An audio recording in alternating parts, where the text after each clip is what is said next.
जंगल के बीच पेड़ के नीचे बैठी एक बेहद खूबसूरत लड़की रो रही थी। उसी क्षण पत्तों पर रेंगने की आवाज सुनाई दी। लड़की घबराकर अपने चारों तरफ देखने लगी। तभी उसकी नजर एक जहरीले काले नाग पर पड़ी जो उसी की तरफ रेंगता हुआ आ रहा था। लड़की उठकर भागने वाली थी कि तभी उसे काले नाग ने बोला, रुको, मुझसे घबराने की जरूरत नहीं है, मैं तुम्हें डसूंगा नहीं। लड़की आश्चर्यचकित रह गई। उसने घबराते हुए कहा, ये कैसे हो सकता है भला? तुम बोल कैसे सकते हो? मैं तुम्हें सब बता दूंगा, मगर उससे पहले तुम्हें मेरी जान बचानी होगी। एक शिकारी आदमी मुझे पकड़ना चाहता है। मैं बहुत मुश्किल से उसके चंगुल से निकला हूँ। भरोसा करो और अपने दुपट्टे में छुपा लो मुझे। लड़की ने सांप की बात मान ली और अपने दुपट्टे तले उसे अच्छे से छुपा लिया। तभी एक आदमी भागता हुआ सामने से आ रहा था। उसके एक हाथ में कई मरे हुए सांप थे तो दूसरे हाथ में एक बड़ी सी लाठी। जब आदमी लड़की के पास पहुंचा तो उसने कहा, तुम इस वीरान जंगल में अकेली क्या कर रही हो और क्या तुमने किसी काले नाग को यहाँ से गुजरते देखा है? मैं खाना पकाने के लिए लकड़ियाँ ढूंढ रही हूँ। मैंने किसी भी सांप को यहाँ नहीं देखा और वैसे भी मुझे तो सांपों से बहुत डर लगता है। आदमी ने कहा, अगर तुम्हें कोई सांप दिखे तो उसे डंडे से मार देना क्योंकि वे बहुत जहरीले होते हैं। ये बोलकर शिकारी वहाँ से चला जाता है। जब लड़की ने देखा आसपास कोई नहीं है तब उसने दुपट्टे से सांप को बाहर निकाला तो उसने कहा, तुम कितनी दयालु हो, तुम्हारे कारण आज मेरी जान बची। ये उपकार मैं कभी नहीं भूलूंगा। साथ ही मेरा बस एक प्रश्न है, तुम इस वीराने में क्या कर रही हो? और मैंने महसूस किया तुम माँ बनने वाली हो। इस हालत में तो तुम्हें अपने घर पर होना चाहिए था। लड़की उदास मन से बोली, मेरी इस दुर्गति का कारण मैं खुद हूँ। मुझसे एक बहुत बड़ी गलती हो गई जिस कारण आज मैं दर दर की ठोकर खा रही हूँ। भला ऐसी भी क्या गलती हो गई तुमसे? बताओ मुझे, मैं जानना चाहता हूँ। लड़की ने बोलना शुरू किया, मेरे पिता किसान हैं, उनके पास धन की कोई कमी नहीं थी। माँ भी मुझे बहुत प्यार करती थी। एक दिन मैं पिताजी को खेत में भोजन देने जा रही थी। तब मैंने देखा हमारे राज्य का वह राजकुमार अपने मित्र संग गांव का भ्रमण करते हुए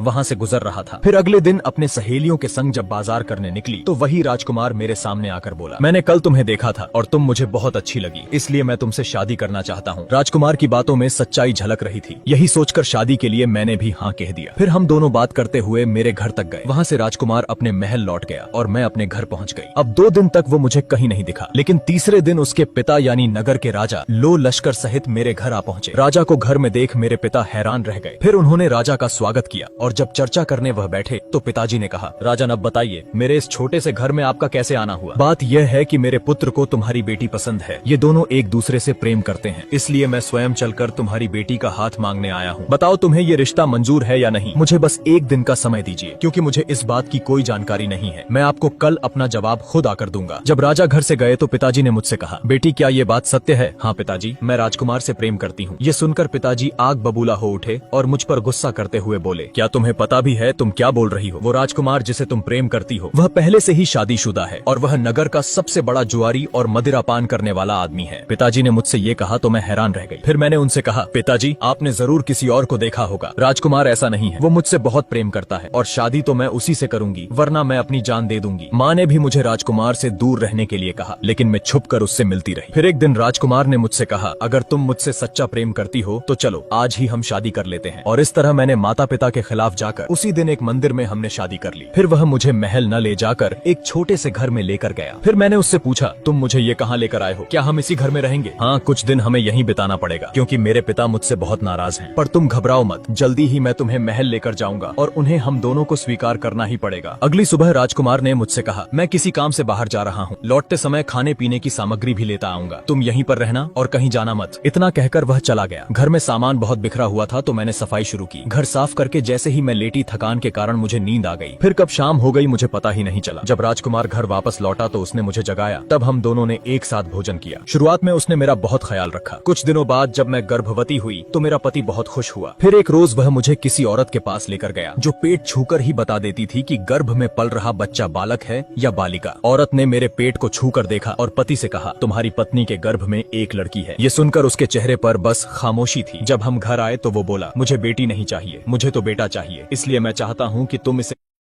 उस दिन मैंने अपने पति के असली रूप को देखा। फिर मैंने कहा, ये क्या कह रहे हो तुम? मैं ऐसा बिल्कुल भी नहीं करूंगी, मैं अपने नहीं लूंगी। फिर वो अचानक से शांत हो गया और कहने लगा, अगर तुम्हारी यही इच्छा है तो ठीक है, लेकिन मैं चाहता हूँ कि हमारा बच्चा महल में जन्म ले अपनी मातृभूमि पर, इसलिए कल सुबह होते ही हम महल जाएंगे। उसकी बात पर मुझे संदेह हुआ, लेकिन मैं कर भी क्या सकती थी। अगली सुबह वो मुझे अपने साथ जंगल के रास्ते ले जा रहा था। चलते चलते जब बहुत देर हो गई तो मैंने उससे कहा, इस हालत में अब और नहीं आगे बढ़ सकती मैं। वो देखो सामने जो बड़ा सा पेड़ है, उसके पीछे ही हमें लेने के लिए महल से एक रथ भेजा गया है। यह बोलकर उसने मुझे बहलाया और चलने पर मजबूर किया। फिर सामने ही जंगल के बीच मुझे टूटा फूटा घर नजर आया। जब उसके पास हम पहुँचे तो मेरे पति ने कहा, तुम यहीं बैठो और ये फल खा लो, इससे तुम्हें ताकत मिलेगी। पीछे ही रथ हमें ले जाने के लिए तैयार खड़ा है, मैं उसे यहाँ लेकर आ रहा हूँ। इतना कह वो चला गया। मुझे भूख लगी थी तो मैंने बिना सोचे समझे उस फल को खा लिया। फिर कुछ ही देर में सिर चकराया और मैं बेहोश हो गई। ये सब छुपकर मेरा पति देख रहा था। तब बेहोशी की हालत में वो मुझे उठाकर उस डरावने खंडहर के भीतर ले गया। जब होश आया तो देखा मैं किसी टूटी फूटी जगह पर कैद थी। ये दृश्य देख समझ गई कि मेरा पति मुझे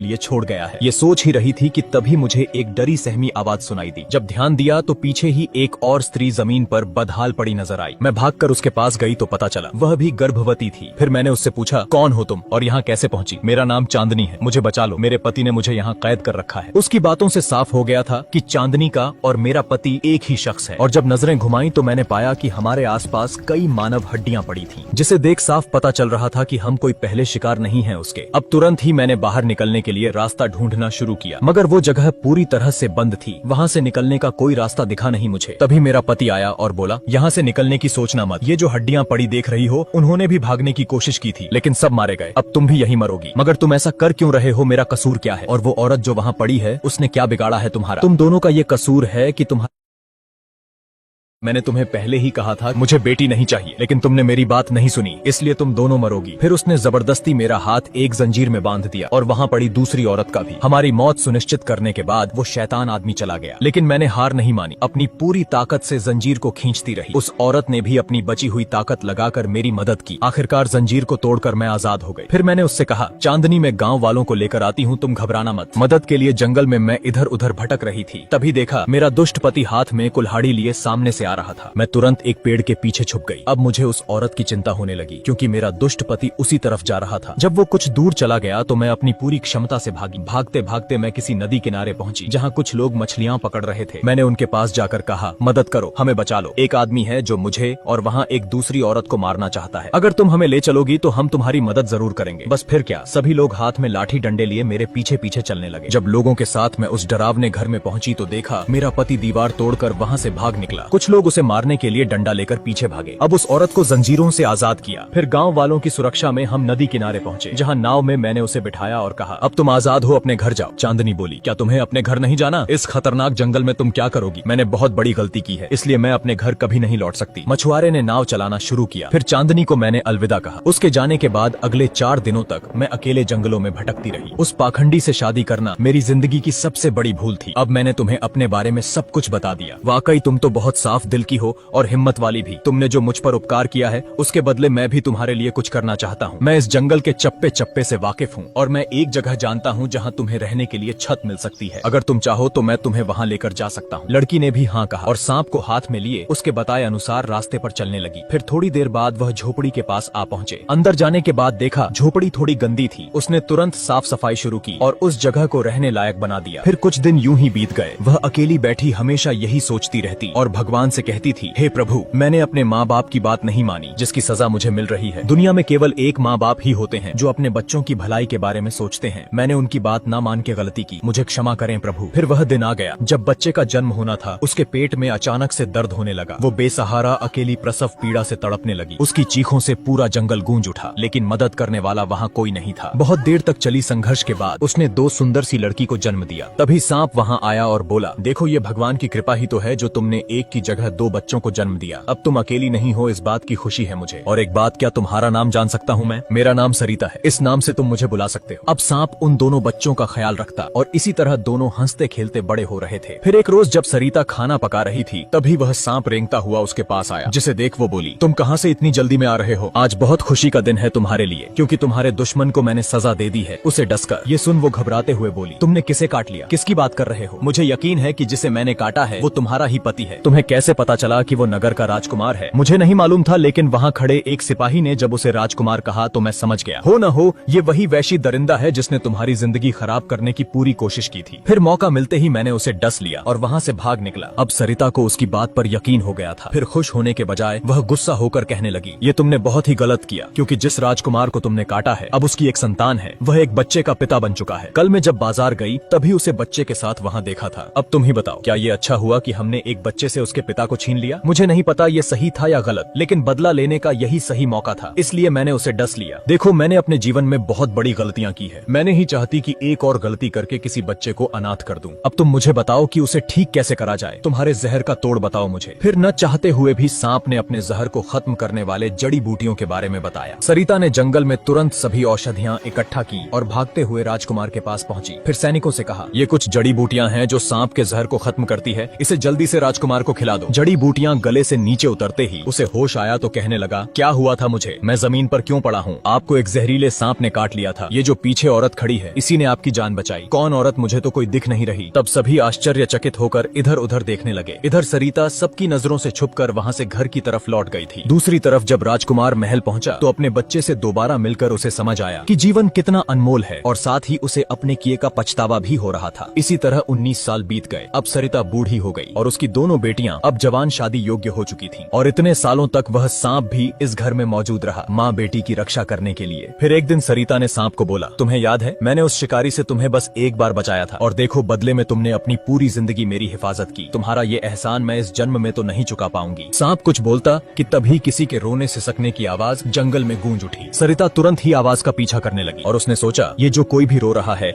इसकी आवाज में बहुत दर्द है, जैसे जमाने ने इसे ठुकरा दिया हो। फिर वो रुक कर देखती है कि सामने एक बूढ़ा आदमी पेड़ के नीचे बैठा रो रहा था। जब सरिता ने पास जाकर उसे देखा तो उसकी आंखें खुली की खुली रह गई, क्योंकि सामने जो बूढ़ा आदमी था वो उसका पति यानी नगर का राजा निकला। फिर बूढ़ा उसके पैरों पर गिर पड़ा और कहने लगा, सरिता मुझे माफ कर दो। देखो वक्त ने क्या खेल खेला। मैंने जिस पुत्र के लिए इतना सब कुछ किया, उसने मुझ पर जुल्म ढाए और मुझे राजपाट से बाहर कर दिया। मुझे भगवान पर पूरा यकीन था। तुमने जो मेरे साथ किया उसकी सजा तो तुम्हें मिलनी ही थी। सरिता ऐसा मत कहो, मैं बहुत उम्मीद लेकर तुम्हारे पास आया हूँ। बस एक बार अपना लो मुझे, मैं इस बुढ़ापे में अब कहाँ भटकूंगा। सरिता ने चिल्लाते हुए कहा, तुम जाओ यहाँ से और अपने कर्मों की सजा भुगतो। अब वो उदास होकर वहाँ से घने जंगलों में कहीं चला गया। फिर कुछ महीनों बाद एक रोज सांप की तबीयत बहुत खराब हो गई। तब उसने सरिता से कहा, मेरे पास बहुत कम समय है, अब ध्यान से सुनो। पास ही जो पुराना मंदिर है उसके बीचों बीच जमीन में बहुत सारा खजाना देखा मैंने। तुम वह सब लेकर शहर चली जाओ और वहाँ एक घर खरीद लेना। बेटियों के लिए अच्छा सा वर ढूंढकर उनकी शादी भी कर देना। इतना कह सांप ने अंतिम सांस ली और इस दुनिया से हमेशा के लिए चला गया। सरिता ने उसे घर के पास दफना दिया और खजाना लेकर वो शहर चली गई, जहाँ उसने एक बहुत सुंदर घर खरीदा और अपनी दोनों बेटियों की शादी बहुत धूमधाम से की। शादी इतना भव्य था कि पूरा नगर देखता रह गया। अब सरिता अपनी जिम्मेदारियां निभा चुकी थी। फिर एक रोज वो घर में अकेली बैठी अपने पुराने दिनों के बारे में सोच रही थी। सांप को याद करते हुए आखिर में उसने हे राम कहा और अंतिम सांस ली। इस तरह वो भी परमात्मा के पास चली गई।